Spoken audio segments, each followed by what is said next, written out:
Shalom Mishpocha, I'm Rabbi Eric Carlson of Congregation Zion's Sake. Today is Wednesday, June 18th, 2025, and I'm going to give a short update on Operation Rising Lion, which is named from Numbers 23, verse 24. Here's a people rising up like a lioness. Like a lion, he rears himself up. And this is the overall operation name that Israel has designated for this operation against Iran.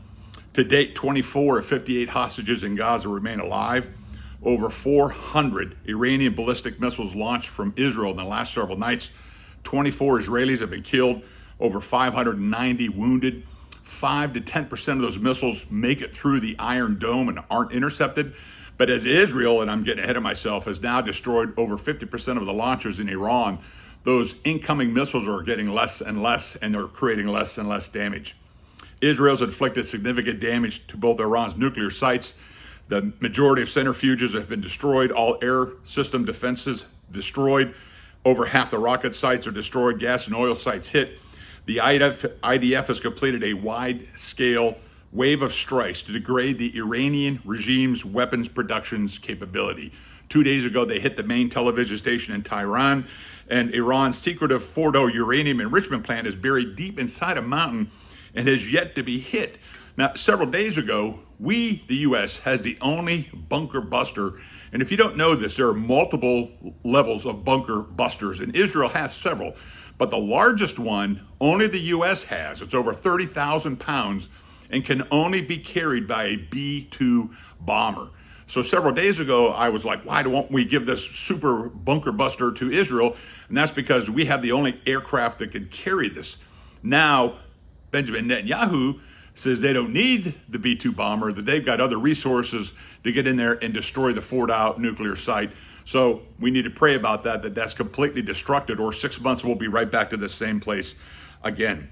The Mossad agents, starting last weekend, smuggled precision-guided weapons and explosive drones into Iran, that were released last weekend. They've been doing this for months now, and they literally established a base near Tehran, deploying commando units to disrupt air defenses. These actions neutralized Iran's ability to counter Israeli airstrikes. Mossad tricked top commanders of Iran's Air Force into gathering for a high-level meeting, only to have the gathering turn into a death trap. The precision and patience involved in a psychological manipulation cannot be overstated.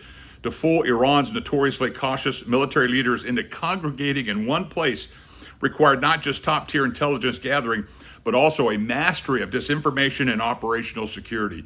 The result was a strike that eliminated some of Iran's most critical military minds, including generals, senior figures, numerous nuclear physicists, whose deaths sent shockwaves through the Iranian command structure. The U.S. has an additional carrier group now that is arriving on station, the USS Nimitz carrier group, to assist U.S. assets that are in the area that are helping shoot down these drones and these ballistic missiles being shot from Iran. Now, what I really want to do is explain that this is an ancient issue since the days of Persia. Iran is the modern-day self-proclaimed leader of the Islamic world, and for decades, they have financially supported terror regimes. That's Hamas, Hezbollah, and the Houthi rebels. They have one goal: to bring about their ancestors' Haman's dream to fruition, to seek the destruction of all Israel, and then our destruction in the West, the U.S.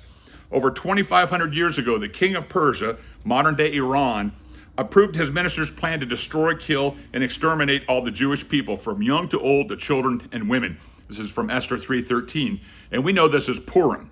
While, thank God, that plan failed, today's modern-day Haman is convinced that he can be the one to complete the job.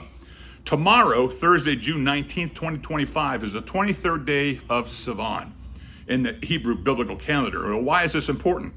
In Esther 8, starting at verse 7, King Ahasuerus said to Esther the queen and Mordecai the Jew, "Listen, I gave Esther the house of Haman, and they have hanged him on the gallows because he threatened the lives of the Jews. You should issue a decree," verse 8, "in the king's name for whatever you want concerning the Jews, and seal it with the king's signet ring, because a decree written in the king's name and sealed with the king's ring cannot be rescinded by anyone." Verse 9, the king's secretaries were summoned at that time on the 23rd day of the third month, the month of Sivan, and a decree was written according to everything Mordecai ordered concerning the Jews. To the army commanders, governors, and officials of the provinces from India to Ethiopia, 127 provinces, to each province in a script, and to each people in their language, also to the Jews in their script and language. And what was that? Well, verse 11 tells us the letter said that the king had granted the Jews in every city the right to assemble to defend their lives by destroying, killing, and exterminating any forces of any people or province that would attack them, the little ones or their women, or would try to seize their goods as plunder. So tomorrow, on the 23rd of Sivan, on this day in history, over 2,500 years ago, Iran brought about the redemption of the Jewish people through the king's decree. Is it now the Jewish people bringing about the redemption of the Iranian people through the destruction of this Hamas regime? Time will tell, but in the next 36 hours, I would pray and seek God unlike any other time before. Then here in America, we had the June 1st terrorist attack in Boulder, targeting Jews and other peaceful people walking to raise awareness of the remaining 58 hostages, both dead and alive, held by Hamas in Gaza. Horrible attack by Molotov cocktails, burning people, one a Holocaust survivor. Several weeks prior to that, we had the terrorist attack in D.C., another premeditated anti-Semitic attack on American soil where two diplomats from the Israeli embassy, Sarah Milgram and Yaron Lashinsky, were murdered on May 21st at the Capitol Jewish Museum in D.C. Now, both of these were Messianic Jews. They were part of our community. And so we're winning the war in the Middle East, but in the West and elsewhere, anti-Semitism is still rising at a critical time and at a critical speed. A recent Fox poll revealed that around the globe, 1 in 4 people openly admit to being anti-Semitic.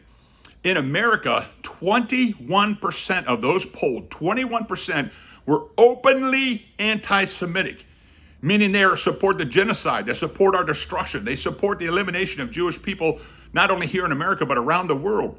We're a population of America of 374 million people.